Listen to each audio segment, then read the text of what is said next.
BC government just recently made a major announcement regarding strata properties that's going to impact you whether you're a buyer, seller, or potential investor, and realistically as a renter as well. As of November 25th, 2022, strata corporations are no longer allowed to restrict rentals or have age restrictions, with the exception of 55 plus age restrictions. So what does this all mean and how's it going to impact you? Stick around to find out. What's going on, guys? My name's Alex Dunbar and I'm a local realtor based out of the Surrey and Langley areas. If this is your first time on my channel, I make weekly real estate videos pertaining to the BC and Canadian real estate market, as well as showcase community tours across the lower mainland. So if that's something you're interested in seeing more of, I suggest you subscribe to my channel and hit the bell so you're notified as soon as I put out a new video. So with these changes, there's definitely some things you're going to want to know no matter what your position is at this point in time. So hit the thumbs up button if you want to hear about them. So if you're unfamiliar with what a strata property is, typically it's going to be a condo or townhome. And up until just a few days ago,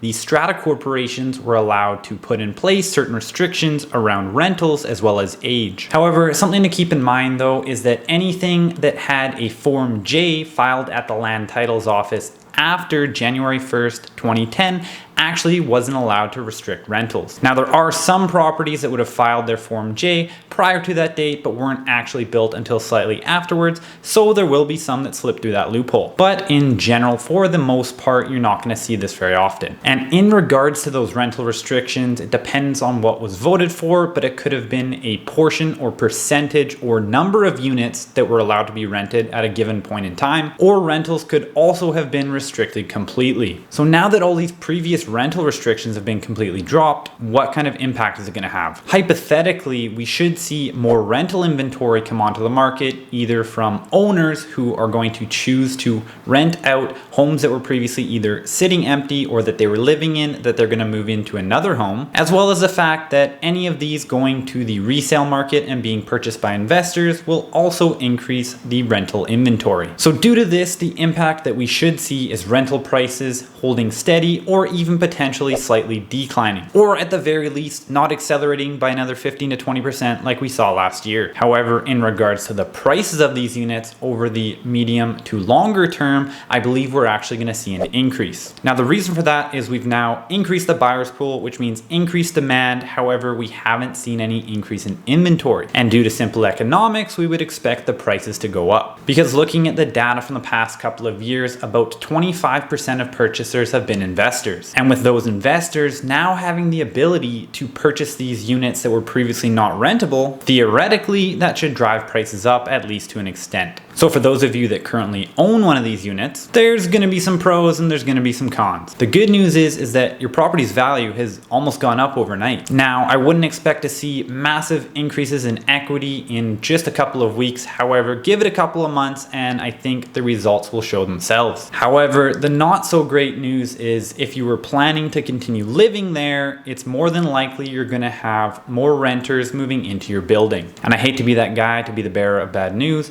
However, when we see buildings that have more renters than homeowners, typically they're not cared for as well, and there's often more problems. Now please take this with a grain of salt. There's obviously good tenants and bad tenants, as well as good landlords and bad landlords. But I can tell you from my own personal experience and speaking with several others and just compiling the data, this is just typically what happens. And as for you that are renters, the good news is you should see some more inventory to choose from in the short to middle term. However, I can't say that I'd personally want to be the first one into a complex that previously didn't allow rentals, because I'm not sure how they're going to take you. But unfortunately, they're just going to have to get used to it over time. Additionally, as I already mentioned, this should at least cool off rental prices and hopefully bring them back down a little bit, because they've been going absolutely insane over the past year. Now, moving on to the age restrictions. In general, the most common age restrictions I see here in BC are 19, 45, and 55. However, 55 is definitely the most common. And with those restrictions being lifted on anything that isn't a 55 plus building, again, this is gonna come with pros and cons. And something to note here is that there are different rules regarding these age restrictions as well. For instance, some complexes will actually allow you to have just one person who is over the age restriction, whereas the other doesn't have to be. And I actually personally know somebody that this is going to impact in a positive way because they're currently living in a 19 plus age restricted unit and they have a baby on the way in the near future. So they were originally anticipating that they'd have to move out. However, now they don't have to. So in situations like that, it's fantastic. It's all good news. But for others who are hoping to live in an adult oriented community, they're probably not going to feel the exact same way when they hear a baby crying. And just in general, adult oriented complexes are typically kept in better shape. And a lot of this just comes down to the fact that these people have more life experience, they may be retired, and they're probably in a better financial position than others would be. However, there are some things that are still quite uncertain. I have heard of the odd complex that is 60 or 65 plus age restriction. So what exactly is going to happen with them? Because it was only specified that 55 plus age restricted communities will be able to keep those bylaws. Additionally, will these 55 plus age restricted complexes be allowed to rent out their units as well? These are questions that we still need to have answered. But moving along, if you're an investor, you're going to want to pay attention because I believe you have a great opportunity that's only going to be around for a very short period of time. Because in general, as I previously mentioned, these units that had rental restrictions previously were able to be purchased at a discount. And because you are now able to purchase them as a rental property moving forward, their prices haven't yet adjusted for these changes. And that creates a very attractive opportunity. However, this opportunity is not going to stick around forever. So my suggestion to you is to get out there right away and start looking for these opportunities before they fade away. And if you don't know where to find them and you need some help and guidance, I'd be more than happy to help. You can scroll down